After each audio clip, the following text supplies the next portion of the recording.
Brad, as a manager, what do you do to help your employees develop both attainable and achievable goals? So there's dreaming big, like a goal. We don't want to have vision and goal compromised or parceled or marginalized in any way.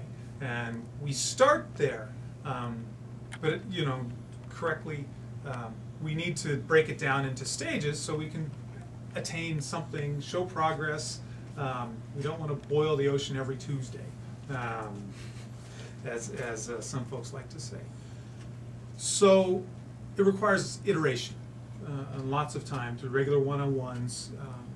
We're taking the month of July to identify, our commitments for the next fiscal year. People have their own personal goals, what they want to achieve in their career, with project, professionally, skills-wise. We come up with projects that help them achieve that, and it all revolves around attainable goals are the outcome of developing a rigorous plan in the context of the larger vision or dream, and lots of iteration through regular one-on-ones.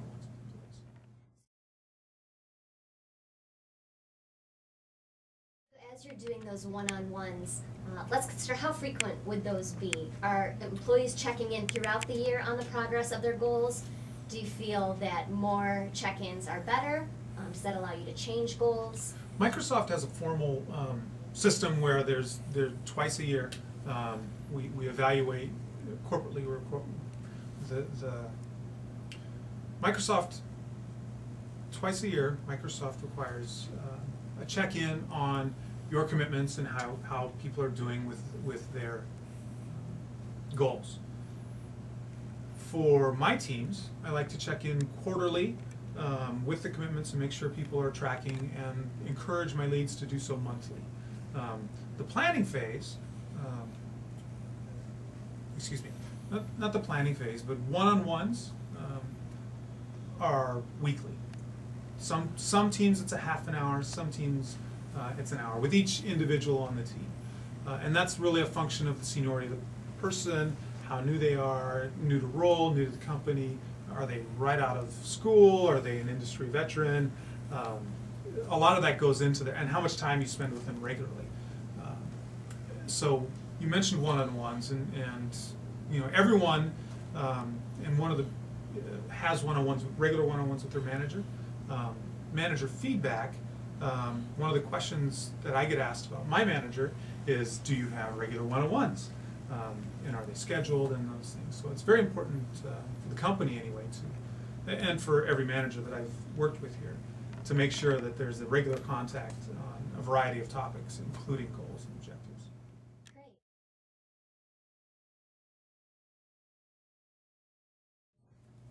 Brad, what do you do to encourage innovative thinking within your team, specifically so that your employees are able to improve the processes and productivity on a day-to-day basis?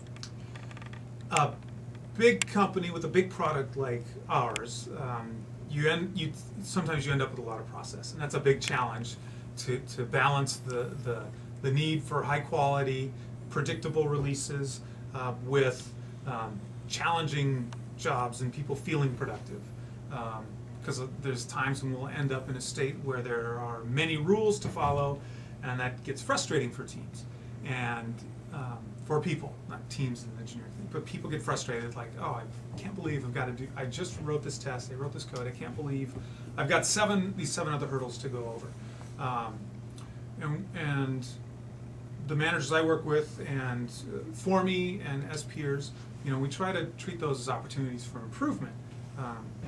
The Microsoft poll, company-wide poll we do every year, specifically has a question, and we track this about, the nature of it is, do people feel productive or not?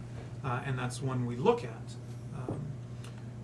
To foster innovative thinking in the context of that is really about defining big goals,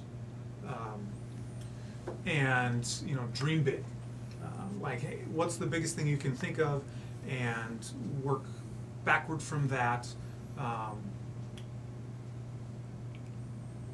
at the same time, we've got a lot of experienced people here who can provide coaching and guidance as to what's achievable in some sort of time frame.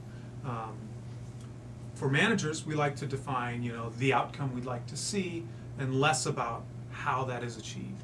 And a lot of times, we've got so many great minds running around here. They'll think of 7 different ways to achieve it, and a lot of we'd like the team to work that out and kind of say, we've looked at it. Here's 7 great ways we could achieve it, and we think this is the best one that'll achieve the goal.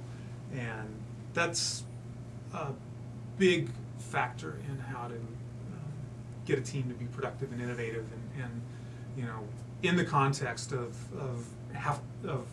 necessarily having a lot of process as well.